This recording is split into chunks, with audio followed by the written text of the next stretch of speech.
Welcome back, everybody. I hope that you had meaningful and fruitful and exciting discussions. So we are closing in on 12 minutes before the clock strikes. So let us do feedback immediately.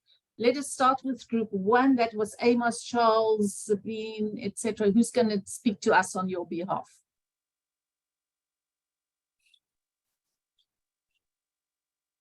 I can, but other people can join in. We were talking, and Sabine can also give her ideas. But for the kind of the practical uses, we were talking about how have you used it so far. So how can it help us? So maybe vignettes and editing. Making kind of a provocative statements or provocative little mini scenarios, and then more elaborate storylines and plot lines could be then established. And at that point, it gets interesting because you're then more in control. You're not only a receiver of like a kind of a search.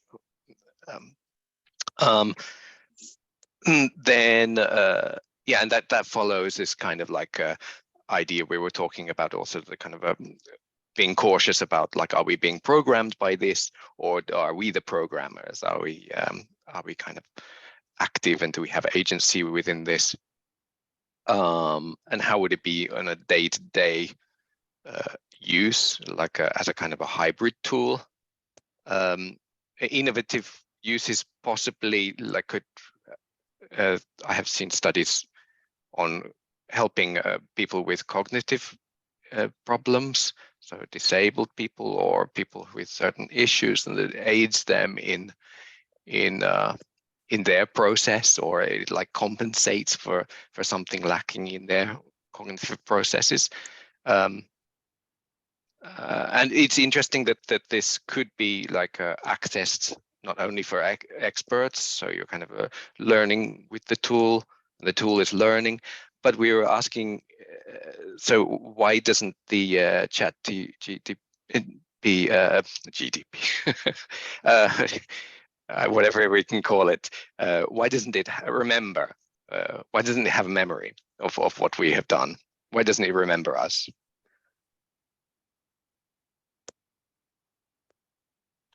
I think that Anything else from group one?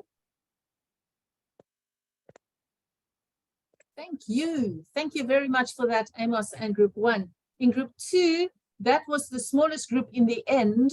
They have lost a member or two along the way. So Louis and Bessir. Yeah, Louis, why don't you go first? Oh, okay. So we talk about actually so what's the role of the GPT? Actually, it could be a assistant. It can be the main role in our work and life.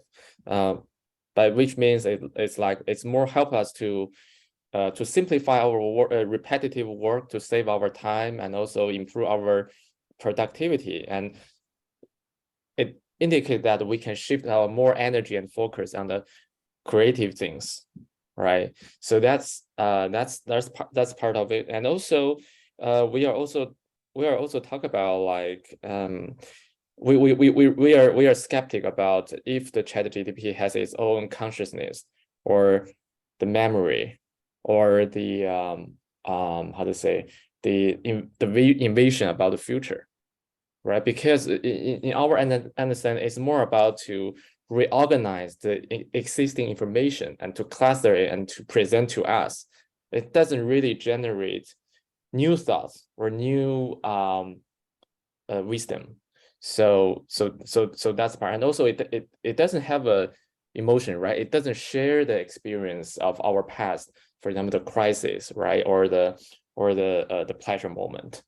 And something also, like we also talk about the ethics things, right? And from Nisa, like the student just like copy and paste from the ChatGPT to write their papers, but it's very interesting, right? Because it's like, for us or for the education industry, it might be an ethical issue, but for the ChatGPT itself, it doesn't have a ethic, or it doesn't have this consciousness of ethics. Yeah. ChatGPT is obviously a reflection of what we are, and wonderful. Yes, academic integrity, and it's the academic integrity honor code. Now, one professor actually gave the clue as to how you can detect plagiarism. You just copy paste the material given to you and ask ChatGPT, did you write it? And the prompt is 99.9%. This is a content created using AI.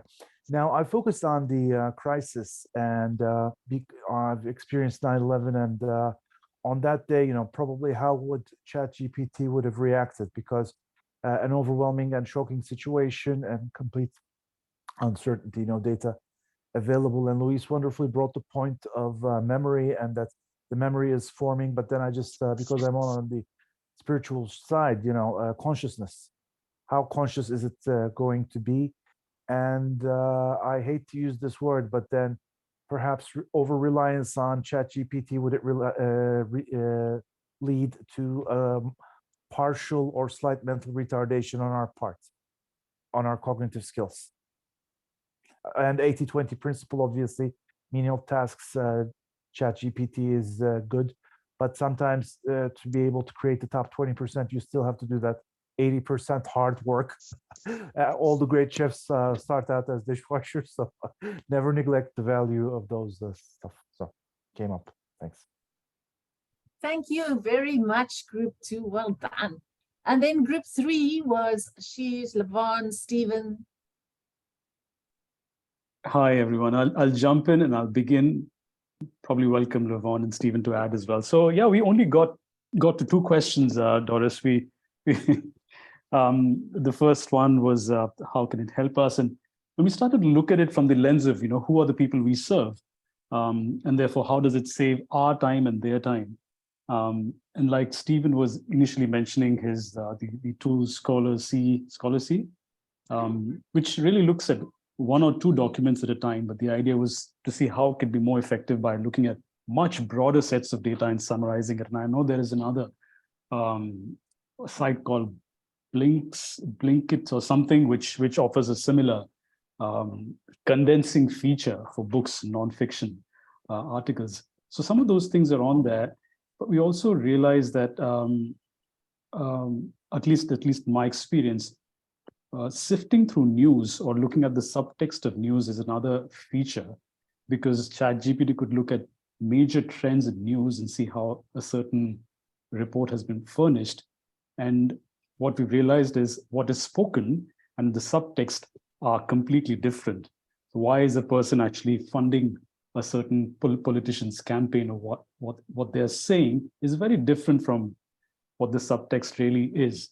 So some of those things are quite interesting. Stephen also mentioned one of his friends is looking at ChatGPT to interpret some of the dreams using the Jungian methods. So it's interesting how things are getting used, but signals, scanning, saving time, great, but they still need a lot of verification. So it comes to the diversion really between the creative use of ChatGPT, images, poems, creative outputs, and then the other side of the knowledge element, which can be sometimes fantastic, needs a lot of verification. So I think Stephen's going to be investing a lot of his money in the next version of ChatGPT, would be ChatGPT Verifier. So that's the other element. And the final thing in terms of concerns was to see how, just because a tool like this exists, will lots of people put their trust on it, seeing that there is credibility, investors have put their money in, branded organizations are relying on it in terms of partnership. Will they just believe it? Will they source some of this insight to build national legislation? How will that impact? And could this be misused by bad actors, state actors? So what are the ways in which this could actually produce more misery and oppression by people who might intend to do this way? So I think these are just dialogues that we began to have. But Levon, Stephen, do you have anything else to add? Well, we have a raised hand from Bashir. I'll just make it very quick for time's sake. Data poisoning, data corruption, and that was a fear I've expressed way back in 2014 because I worked with the insurance folks. And that's the biggest danger. And for those people who know how to do those things. Over. Thank you. Levon, I love Doris's comment at the very beginning about how she was using a calculator, and this was scandalous. We won't ask what year that was, Doris, but just the idea that people thought the calculator was going to make us dumb. And now so we have a recording of this. We need to come back, put it on your calendar for 2027 to come back and watch us talk about ChatGPT and reflect on where have we come in the last, or do it in a year, because we're having fun here. We're laughing about the calculator. We're laughing, oh, it's gonna, ChatGPT is gonna make us dumb. I know, has the calculator made us dumb? No, we can't do long math anymore, but do we really need to do long math? And you know, what are all the things that these sort of tools, not necessarily ChatGPT, this is just the beginning of it. So yeah, let's see where we're going to be, and we should have a anniversary celebration in 5 years. Throw this back up, show some snippets of what Doris and I said in 2023, and just have a really good laugh at where we thought we were at. So that's just kind of my closing comment. We'll either have a really good laugh, or we'll think, oh my gosh, we were all so smart in 2023. Well, I've I been want to really, say thank you from my side. And Okay. sorry, Charles, sorry. No, so lately I was inspired by the article on using it for causal layered analysis. So I've been using that as well and found it to be very ideal for that kind of use, because you're trying to get alternative metaphors, which is very much a language question. And so it's very good at generating alternative metaphors, for you to consider. Of course, it hasn't, I still prefer the ones that I generated without its help, but I can see that it might get better in the future, and maybe it's just a matter of giving the right parameters for it to generate the best scenarios, the best metaphors. But What prompts have you been using, Charles? I'm sorry? What kind of prompts have you been using to get it to generate alternative metaphors for you? Well, just I think that the hardest one for most people is time is money, and how our whole society is structured around this idea of time is money. And I wrote an article about time because I've been a big proponent of really thinking about free time as a new kind of concept to align work and life around. And but I could never really get to other metaphors beyond time equals money. There are some indigenous cultures that I think have other views of it. But yeah, I could never quite get a very specific metaphor to replace time equals money. But immediately, it gave me other options, like time is a gift. So if you think of time as a gift, you I think make very different decisions than time equals money. And then time as a river was one, which was also very interesting. So it already was giving me a few that that I hadn't considered. But my main interest has been in philanthropy. So I was trying to see whether it can generate different metaphors for philanthropy as a way to see whether we might have different stories of philanthropy in the future. So that's been really interesting. So I would definitely try to use it, in that way, for sure. Thank you. I can say that it doesn't replace my crystal ball, so I hope you have one too. What is that, Amos? Is that really a crystal ball? Yeah, of course. Oh, It's and I ask it a question. You can ask it a question, and then it'll start to answer. I love it. I recently found out why you have to keep crystal balls covered. It's not because they're so spiritual. Yeah. It's because apparently they'll burn down your house if the sun strikes them in the right way at the wrong time. Oh, really? Okay. Oh, that's interesting. I thought that they're just the dusty, and they just collect the, I the thought so dust. too. Yeah, yeah. But no, there's a practical reason for it. Wow. Any last questions, comments? Doris, Stephen? No, I just Does- want to I say have thank you. to- This was very exciting. Great.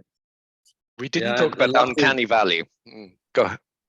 Uncanny love valley. to- Yeah, it is very good. Have future conversations about this because yeah, as ChatGPT gets better, AI models get better, I think, you know, we'll have different conversations about it in the future. For sure. And if you want to learn more in 30 minutes, the Asia Pacific Futures Network is doing another 60-minute session on ChatGPT. I think it's going to be more lecture-based. But yeah, thank you all. This was just really fun to just play around with this and see where people are thinking on it and so forth. So thanks for coming. Thank you so much, Stephen and Doris. This is really illuminating. And I think I'm going to try and hop over to the APFN session as well. I feel like this is really a sort of an appetite whetter. Just wanted to say really quickly that next month on March 30 or March 29th, for some of us, we have Heba Al-Hedian and Abdulrahman Al-Sulami on emerging futures in the GCC, the Gulf Cooperation Council region. So, you know, there's a huge future scene. It's newer, it's burgeoning. And so they're going to talk about what's going on there, some cautions that they might have and what their research has shown. So thank you so much for joining us, and see maybe some of you in a little while. Take care. See you next time. Take care. Thank you. It was a wonderful session. Bye, Thank you. everyone. Thanks for organizing. Thank you. Thank you, everyone. Bye-bye. Thank you. I couldn't see anyone. Hi, sorry. Bye.